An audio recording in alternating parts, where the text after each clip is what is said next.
Eu sou professora Sueli Menezes, sou conselheira nacional de educação, membro da Câmara de Educação Básica, e hoje estou aqui para conversar com vocês sobre as diretrizes operacionais nacionais para a qualidade da educação infantil. É muito bom a gente poder conversar sobre isso. O Conselho Nacional de Educação, ele tem como uma das suas principais missões a busca da qualidade da educação.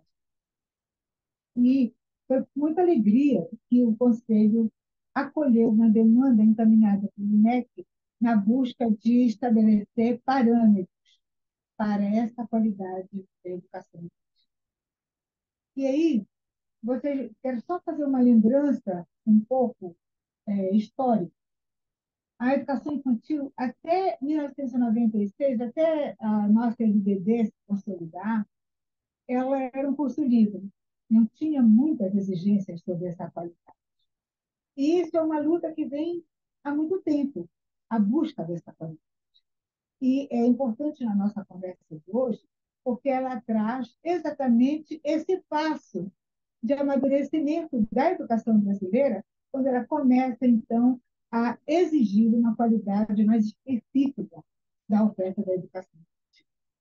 Então, é importante a gente lembrar algumas questões que, a partir da Constituição de 88, é que nós começamos a materializar isso.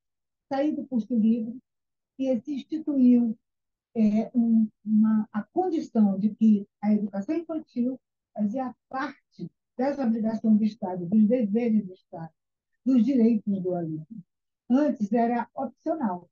A família poderia matricular o seu filho na educação infantil, mas não era obrigatório. A partir do que está colocado no nosso LDB, agora é obrigatório.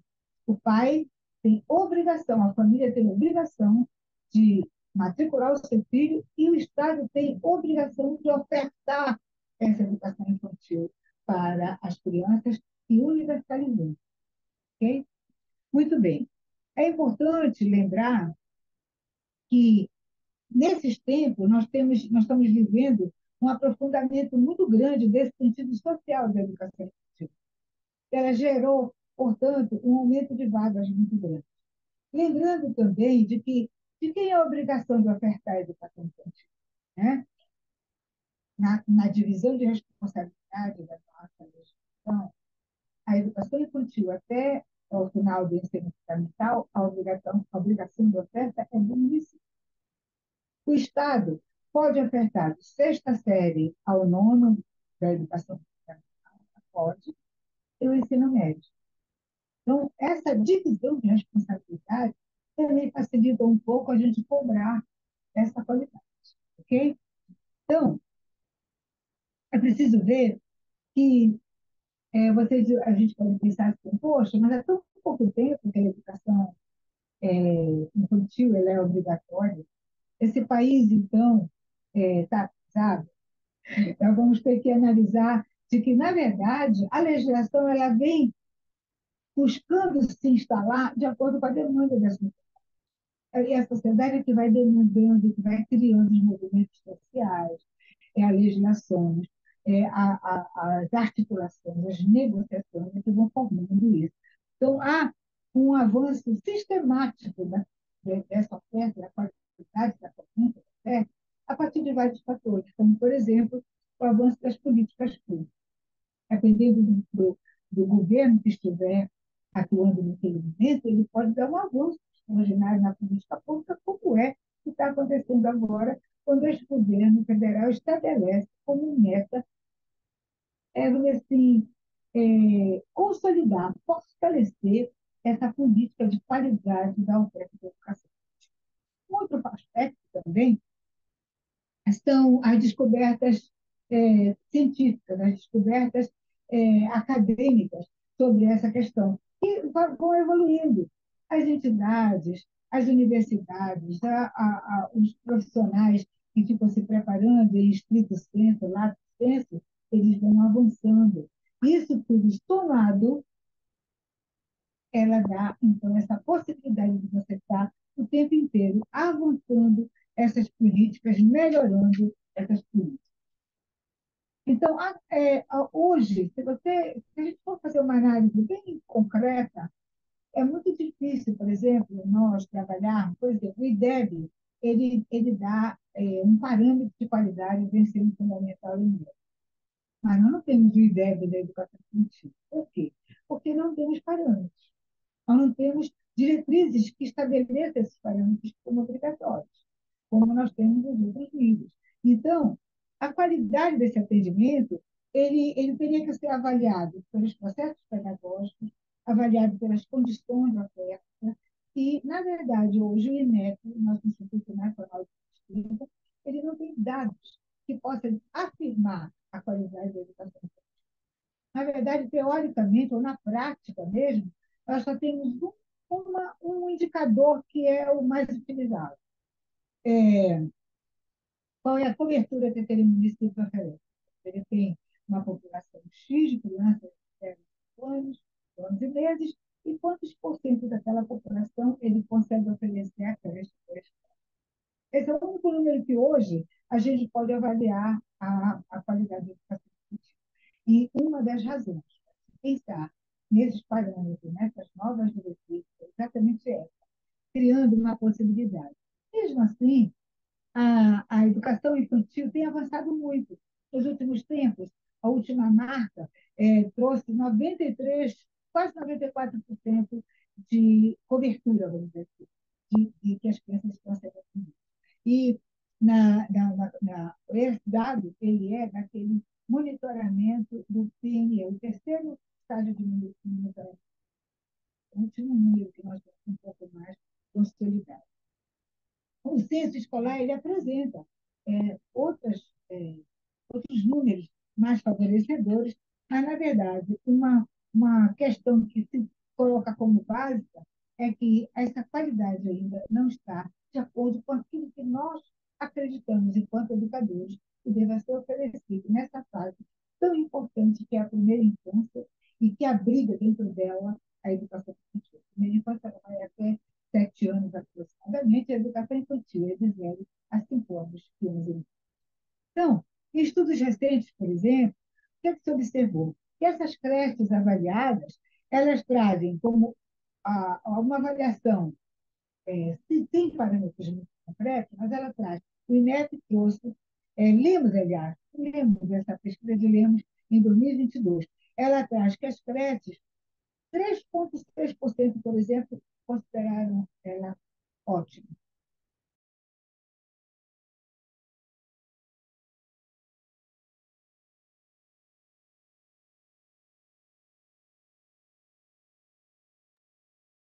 Estou gravando. Desculpem. Então, vamos voltar um pouquinho aí. Estudos recentes estabelecem que somente 3,6% consideraram as nossas creches ótimas, 42% regulares, 11%, 11,5% inadequada e 1% inaceitável. Isso é. Quando você vai olhar a pré-escola, ótimo, só 3,4%, bom, 38,6%, regular, 42,4%, inadequada, 14% e inaceitável, 1%. Então, esses números, eles não satisfazem a gente. A gente precisa pensar em parâmetros de qualidade para se poder trabalhar de uma forma mais consistente, sabendo avaliar aquela oferta. Ok? Bem, mas a preocupação com a qualidade da educação infantil ela não começou hoje. Uma pessoa como eu, que sou muito mais velha do que a maioria de vocês, vem acompanhando esse processo para e passo. Eu até gosto de fazer uma análise de que é um processo de amadurecimento como uma pessoa. A infância passa para a puberdade, passa para a adolescência, passa para a vida adulta, e vai, então, trabalhar a vida adulta com mais consistência. A mesma coisa é também esse processo. Ao longo se nós considerarmos que o ponto de partida da qualidade ela veio pela LDB em 1996, nós já temos 28 anos da nossa LDB. E aí podemos fazer uma rápida retrospectiva. Em LDB 1997, em 98, foi publicado pelo MEC um documento e tinha como subsídios apontar como se fazer o credenciamento e como fazer um funcionamento adequado das instituições de oferta de educação infantil. O primeiro documento que a gente poderia dizer que estabelecia parâmetros ali. Okay? Em 99, portanto, um ano depois, foi editada uma resolução do Conselho Nacional, nosso Conselho Nacional, que foram as diretrizes curriculares nacionais para a educação infantil, e que ela foi revogada já em 2009 pela Resolução 05 de 2009, que foi a revisão que nós vamos ver adiante. Em 99 e ela foi revogada em 2009.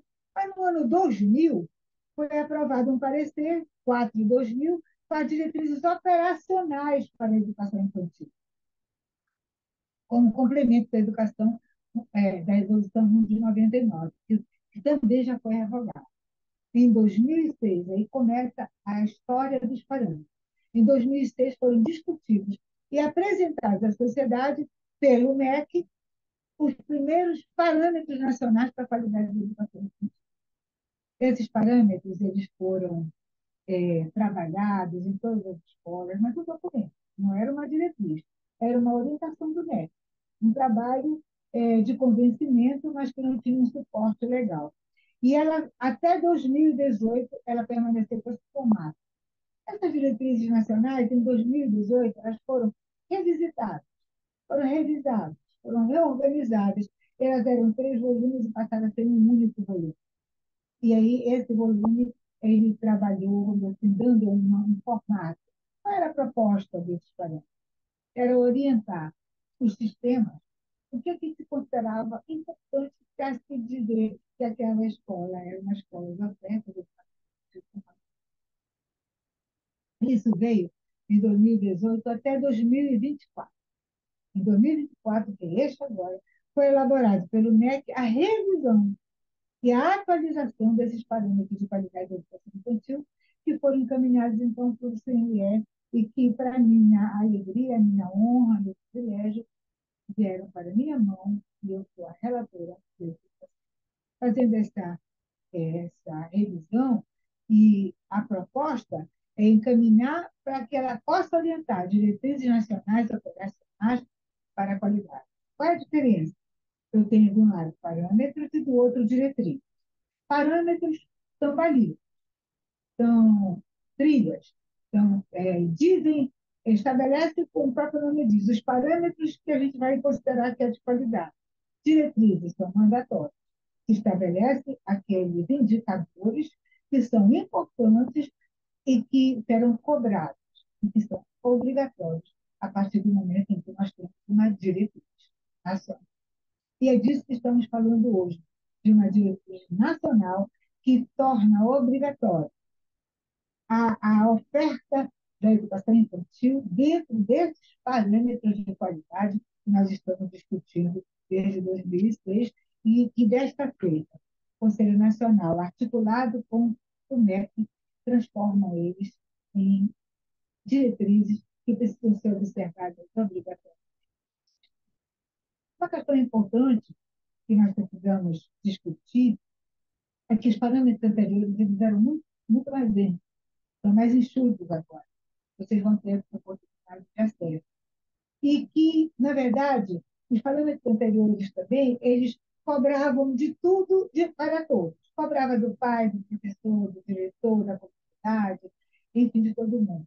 Estes parâmetros atuais, que inspiraram as diretrizes de qualidade, elas têm um endereço um pouco mais objetivo. Ela é para os dirigentes da educação infantil, para os sistemas, os secretários, para as redes de escolas existem, na sua maioria, públicas e privadas. Elas são públicas, muitas pelo município, e privadas de livre iniciativa, mas as escolas privadas também têm que seguir realmente, e esses parâmetros, então, passam a ser obrigatórios para todas as escolas de oferta de educação públicas, privadas, conveniadas. Okay? Então, nessa questão, nós temos que analisar que houve uma caminhada permanente melhoria. Desde que houve o documento curricular nacional em 1998, que é esse que nós falamos, que inspirou todo esse trabalho, até 2024, quando nós estamos, então, celebrando. Foram recentemente aprovadas, ainda não estão homologadas, vocês estão sabendo em primeira mão, né? Como sempre, o país sempre se antecipa, e nós vamos, então, a partir da homologação dela pelo ministro Camilo, é que nós podemos afirmar que essas diretrizes estão consolidadas.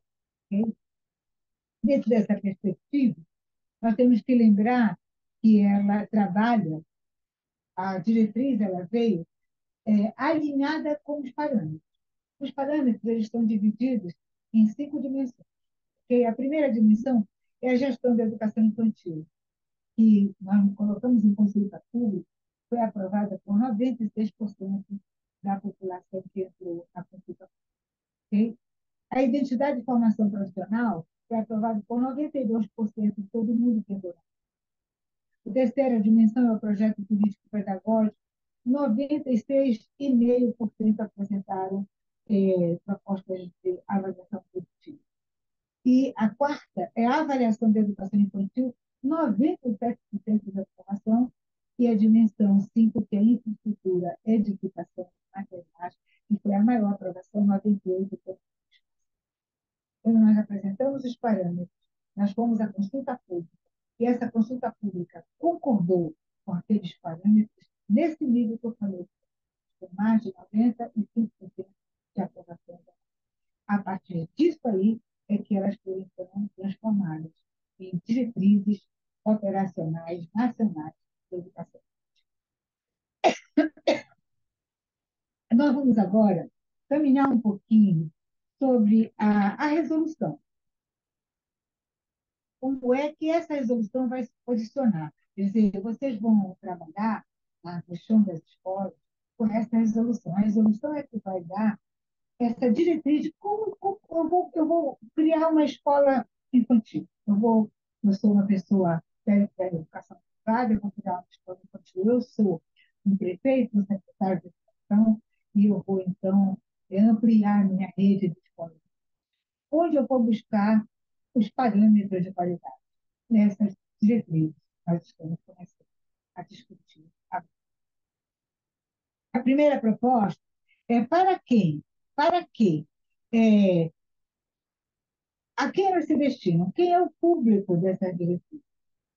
Lembrando que nós temos, na nossa educação nacional, nós temos etapas, níveis, educação básica, educação superior. Etapas da educação básica. Educação infantil, que é dividida em creche para escola, ensino fundamental e ensino médio. Nós estamos falando, portanto, da educação infantil, que é a primeira etapa da educação básica do nosso país, dividida em duas questões. Ela atende quem? Atende as crianças de 0 até 5 anos e 11 meses. A partir de 6 anos, vocês lembram que a legislação brasileira colocou o ensino fundamental de seis anos, começando aos 6 anos. Então, até 5 anos e 11 meses, nós estamos falando de educação infantil. A partir de 6 anos, estamos falando de ensino fundamental. Ok? Então, ela trata de quê? Essa diretriz. O primeiro artigo da nossa resolução. Ela trata do acesso e da permanência do aluno na educação infantil. Ela trata da qualidade dessa oferta e da equidade dessa. Só lembrando, quando nós falamos em qualidade e equidade, é bom a gente raciocinar um pouquinho do que estamos falando. Por exemplo, eu posso falar de igualdade de condições de oferta. Eu estou falando, então, das coisas materiais que eu estou oferecendo, igual para todo mundo. Mas eu tenho que falar de equidade, aquilo que o aluno precisa, naquela determinada idade. Então, a equidade, ela define o que eu tenho que oferecer para cada grupo de alunos, para cada aluno, de uma forma daquilo que ele precisa, e não igual para todos. Tá? Então, essa questão ela é uma questão fundamental.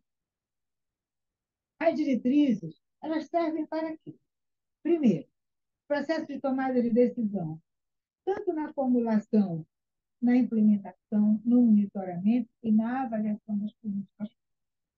Quando nós estamos pensando em uma oferta de educação infantil, ou fundamental, ou médio, nós estamos falando de política pública. Quando a gente fala, por exemplo, de educação indígena, quilombola, e traçamos uma diretriz, estamos falando de política pública.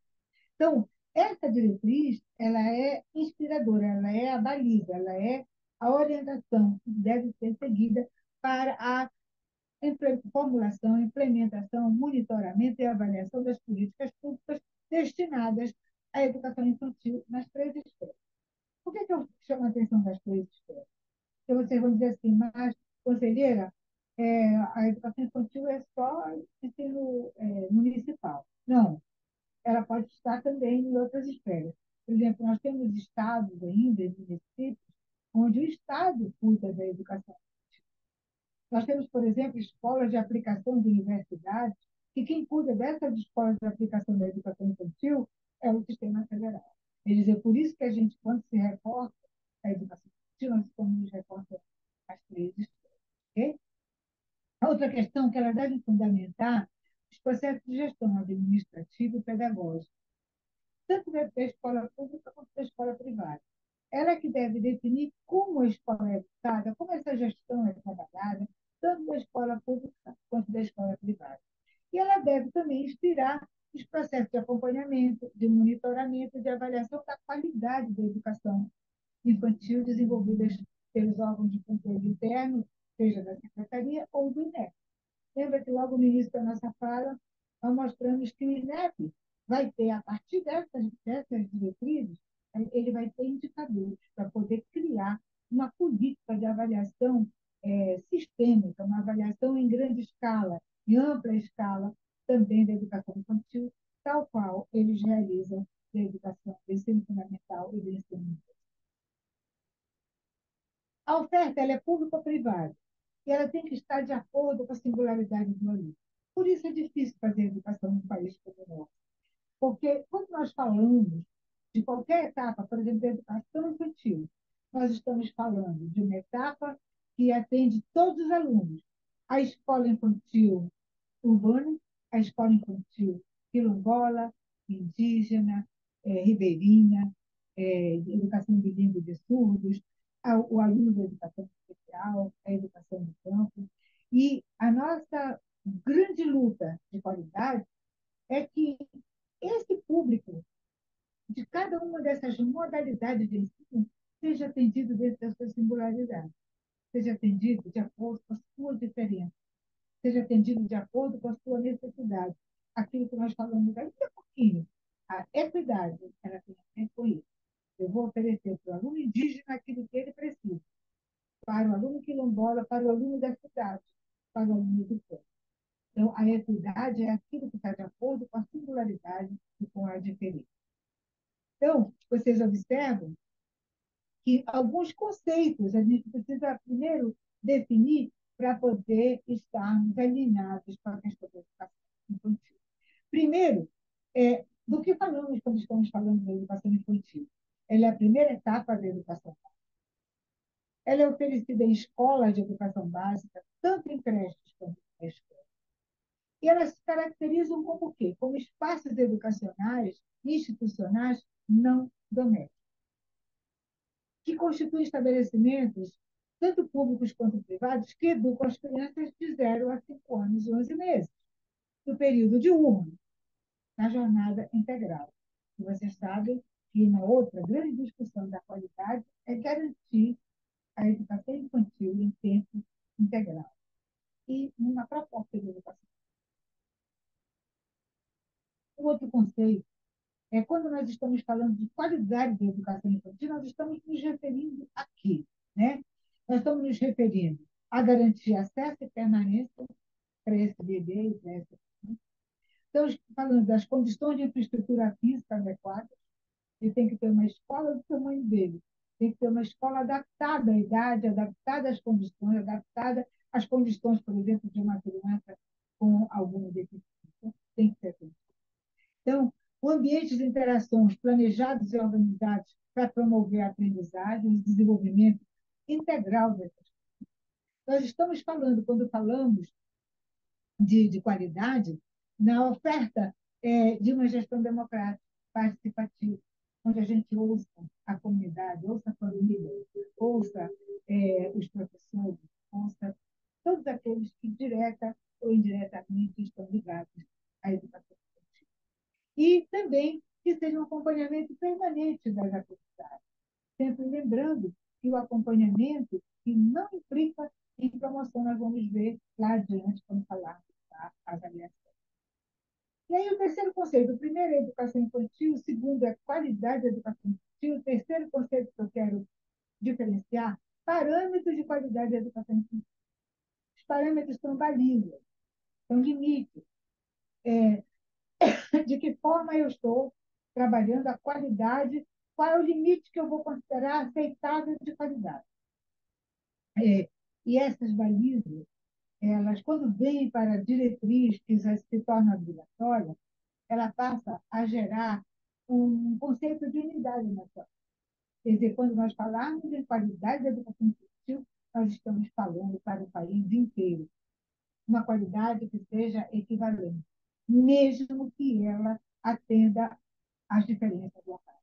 Nós não podemos considerar que todos os estados e todos os municípios possam ter a mesma baliza. Mas a baliza não é fixa, ela é um limite de qualidade.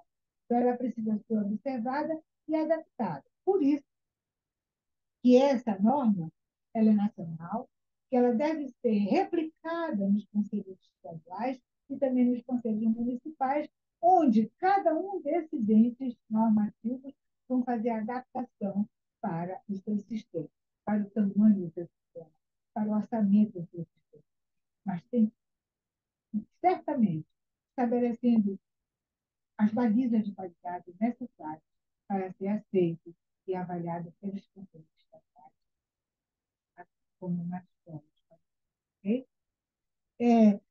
Também ela vai servir, esses parâmetros, para a construção desse processo de monitoramento, de avaliação, de indicadores de qualidade que nós vamos depois trabalhar junto com o INEP para criar esses parâmetros e essas balizas e esses indicadores que vão gerar um instrumento de avaliação, que ao final da sua aplicação vai dizer qual é a condição de qualidade daquilo.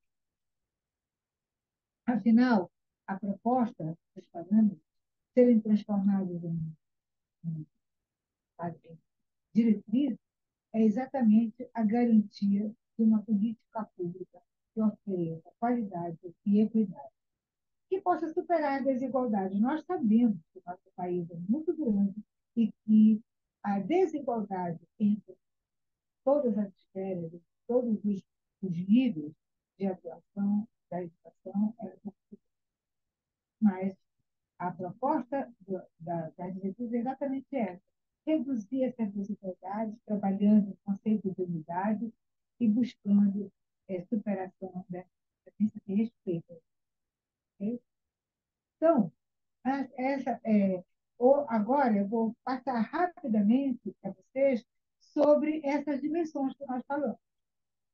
A primeira dimensão é a dimensão da gestão democrática. Vocês sabem que a gestão democrática não é uma coisa simples de fazer, porque ela exige uma articulação, ela exige uma interação entre todos os entes, todos os personagens que trabalham dentro de um sistema, de uma rede ou de uma história. Então, por exemplo, a gente tem que olhar na gestão democrática de que forma a participação social, a implementação desse processo colegiado da tomada de decisão está funcionando. Quer dizer, uma educação infantil, quando ela é colocada dentro de uma comunidade, ela precisa chamar para a comunidade falar que comunidade é aquela, quais as necessidades dela e de que forma ela vai interagir com essa escola.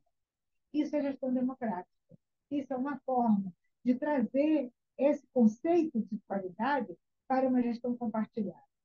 De fazer o pai votar, fazer o professor se posicionar, fazer o gestor da rede se posicionar, todos ouvirem e poderem tomar decisões juntas em direção a essas diretrizes.